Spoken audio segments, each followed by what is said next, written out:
You've probably seen it happen before. Maybe you were the one doing it. You're scrolling through a streaming app with a friend and someone suggests an anime. Suddenly, the vibe in the room changes. There's that subtle eye roll or a quick, nah, I'm not into those weird cartoons. It's a very specific kind of rejection. It's not that they've seen the show and hated it, they haven't even given it a single second of their time. A lot of this comes down to how much we want people to think we're real adults. We spend our 20s and 30s trying so hard to look like we have our lives together. We buy boring furniture and talk about taxes. For many, watching a show with colorful hair and giant eyes feels like wearing a bib at a fancy steakhouse. It feels like a step backward. They're afraid that if they enjoy a drawing, they might lose their adult points. There is a funny contradiction here that most people don't like to talk about. These same people will go to the cinema and watch a 3-hour movie about a guy in a purple cape fighting aliens in space. That movie is 90% computer-generated drawings, but because the characters have real faces, we call it a blockbuster. But the second those same pixels are turned into hand-drawn lines, suddenly it's just for kids. It's a strange line we've drawn in the sand.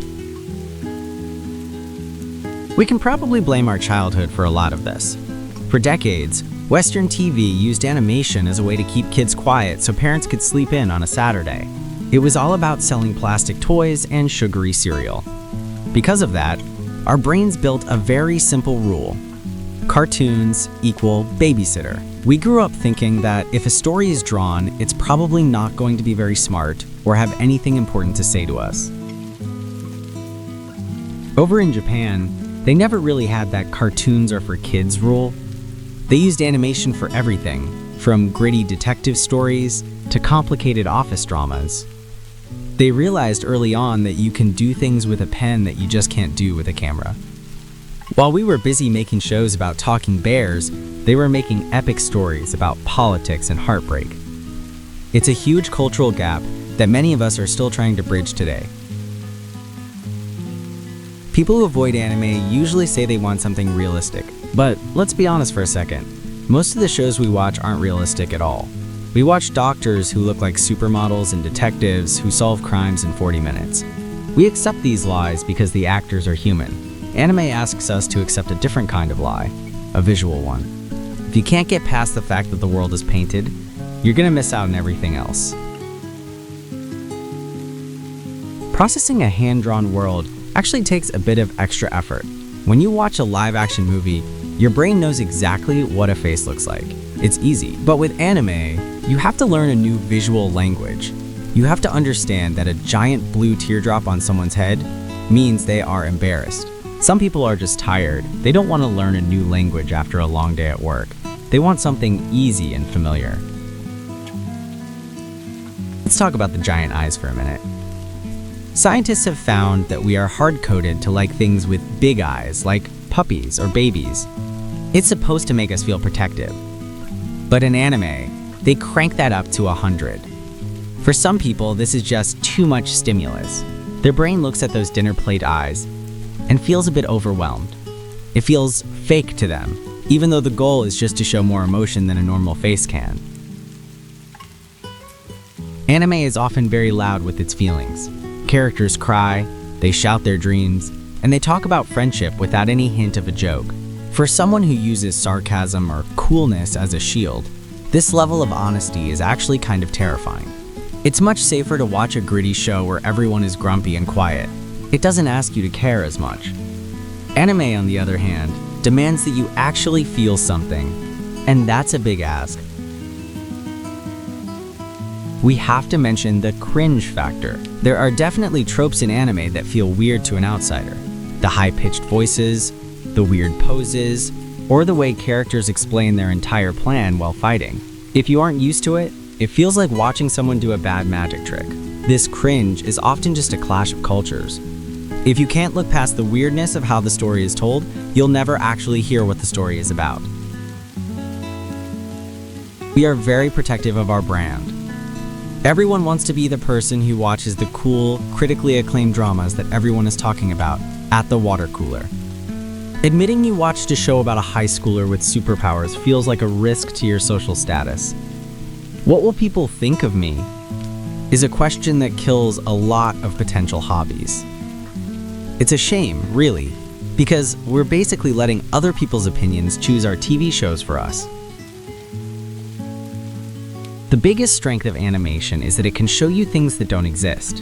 It can turn a character's internal sadness into a literal storm that follows them around. Live action has to be subtle, but anime can be bold. People who reject the medium often miss this entire layer of storytelling. They are so busy looking for mistakes in the drawing that they don't see the beautiful metaphors that the artists are trying to build right in front of them. Even in the year 2026, many people still think of animation as something you put on to keep a toddler busy for an hour. This label is hard to peel off, even when an anime is clearly for adults, with blood, politics, and complex themes. The cartoon label stays attached. It's a mental shortcut that helps us organize the world, but in this case, the shortcut is leading people to a dead end. They're missing out on some of the best writing out there. Some people just like things to be proper. They like their hedges trimmed and their stories told in a very specific way.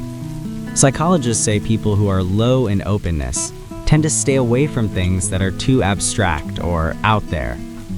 To them, anime feels like a chaotic mess that doesn't follow the rules of the real world. They want a story where they know exactly what to expect. If it's too different, their brain just says, no thanks. For a lot of people, it's the sound that gets them. Whether it's the original Japanese or an English dub, anime voices tend to be very energetic. It's not how people talk at the grocery store. For someone who is used to the quiet, mumbling realism of modern TV, this can feel like being yelled at. It's another barrier to entry. If you can't get used to the volume of the performance, you'll probably find yourself reaching for the remote pretty quickly. The real sad part is that these people are cutting themselves off from so much variety. There are anime shows about cooking, about playing chess, about space travel, and about just living a normal life. By saying, I don't like anime, they are basically saying, I don't like stories that are drawn. It's like saying you don't like books because they're made of paper. It's a very broad brush to paint with, and it leaves a lot of great experiences on the shelf. They go back to what they know. They watch another remake of an old movie, or another show about a grumpy detective in a small town. It's safe, it's comfortable. They don't have to worry about looking childish or having to learn a new visual style. The rain keeps falling, the TV stays on the same channel, and they stay convinced that they are the smart ones for avoiding those weird cartoons. It's a very quiet, very gray way to live. Maybe we're all just a bit annoyed by our inner child. We spent so much effort trying to kill that version of ourselves so we could get a job and be respected. Seeing something that is clearly meant to be fun and imaginative feels like a threat to all that hard work. Anime reminds us that it's okay to be excited and it's okay to dream big. For some serious people, that's a reminder they really don't want to hear. The funny thing is, the anime industry is doing just fine without the people who hate it. It's more popular now than it has ever been. The artists will keep drawing, the writers will keep coming up with wild ideas, and the fans will keep watching. The medium doesn't need everyone's approval to be great. It's there for anyone who is brave enough to sit down, turn off their internal critic, and just see where the story takes them. Maybe next time you see a character with purple hair and huge eyes, don't roll your eyes. You don't have to love it, but maybe just wonder why you're so quick to turn it off. Is it the show, or is it just your adult brain being a bit of a party pooper? Life is already pretty serious. Maybe it's okay to let a drawing tell you a story for once. Sleep well, keep it light, and maybe give the ink a chance.